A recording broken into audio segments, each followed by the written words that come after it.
of the droughts which happened in the Horn of Africa from 2008 to 11, Kenya's economy was severely affected. $12.1 billion were lost in terms of damages and losses to the economy because of one single drought. And again, all of us are aware of the recent revision of the economic GDP performance of Kenya, which has put Kenya as the 4th ranking economy in Africa, with a total GDP of $55.4 billion. You see, $12.1 billion is almost 20% of that economy. Had we prevented this drought properly in due course way back then, we would have maybe ranked 3rd in Africa, and the economy of Kenya would have been much higher. Why should we invest in disaster risk reduction? I think one of the issues that was presented here is that we are losing a lot of our money due to disasters.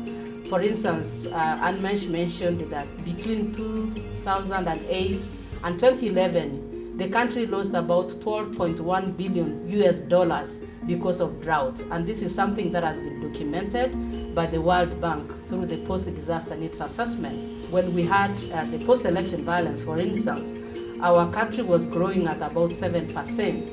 And in 2008-2009, we went back to about 1% growth. And that was because of issues of disasters. And therefore, if we don't put measures into place to manage these disasters, it's going to be very difficult for us as a country to actually achieve our Vision 2030.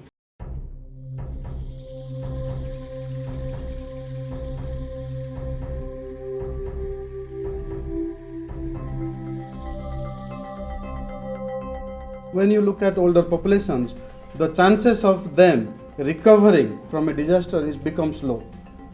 I think everybody, when they are blown, they receive a blow through a drought or a cyclone or an earthquake or whatever type of disaster it is difficult to recover. But for some of the vulnerable groups, such as the older persons, recovery is much more difficult. I think that is what it's something that we can say.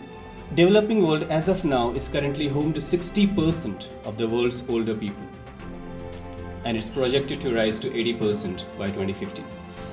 Where are these people located? You will see that the developing world, I would define Africa, parts of southern Middle East, South Asia.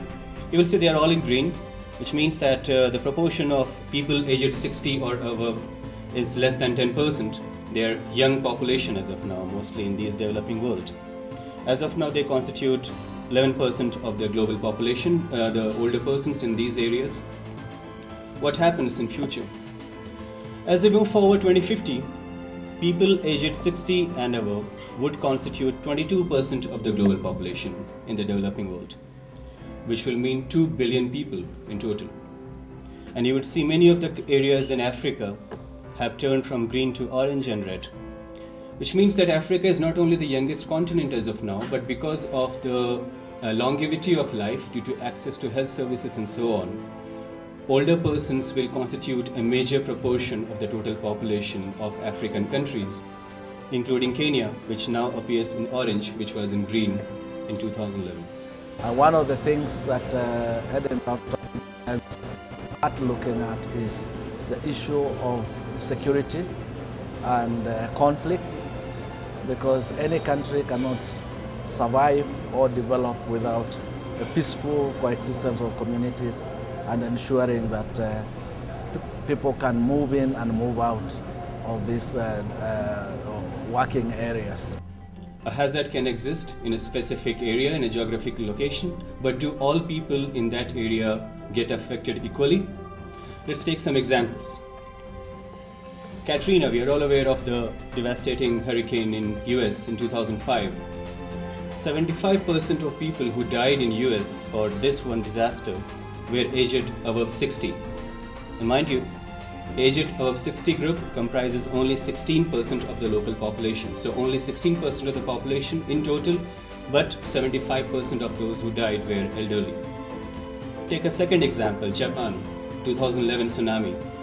And of course we all know that this was one single event again, which downgraded Japanese economy from second ranking in the world to the third rank in the world just because of one specific disaster.